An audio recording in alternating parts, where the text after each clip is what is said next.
যে নষ্ট হয়ে গেল বোধ হয় এরকম লাগে, তখন এটাকে রোদে দিবেন।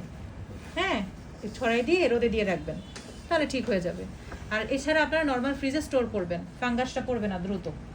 এগুলাকে আর ময়দা দিয়ে কোট করতে হবে না। কেন? এগুলাকে আমরা ব্যাটারির সাথে মিক্স করি নেই। যেটা ব্যাটারির সাথে মিক্স করব সেটাকে ময়দা দিয়ে কোট করব, তো ব্যাটারির সাথে মিক্স করি নেই। এটা আমি উপর দিয়ে দিয়ে দিব বিভিন্ন সাইড দিয়ে। ঠিক আছে?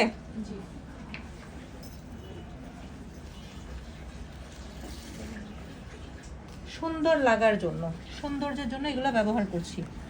আর এই যে কাপকেক লাইনার ব্যবহার করলাম, এটা নিয়ে প্রশ্ন করলেন না যে কাপকেক লাইনার এগুলো হচ্ছে একটু দামিটা। আপনি তো সবসময় এটা দিবেন না কাস্টমারকে, নাকি? একটু কম প্রাইসে সেল করতে হলে কি করতে হবে? কাপকেক লাইনার একটু কম প্রাইসেরটা কিনতে হবে, তাই না? জি, এটা পিস 8 টাকা। 8 টাকা যদি একটা কাপকেক লাইনারের পিসই হয়ে যায়, আপনাকে সেল তো করতে হবে কম টাকা দিয়ে। আচ্ছা, তো আমরা কি করব?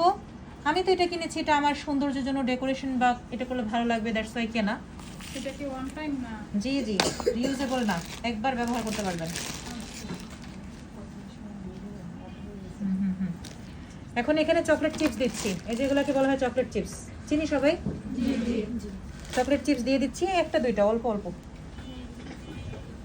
জাস্ট ডেকোরেশনের জন্য উপরে দিয়ে দিলাম।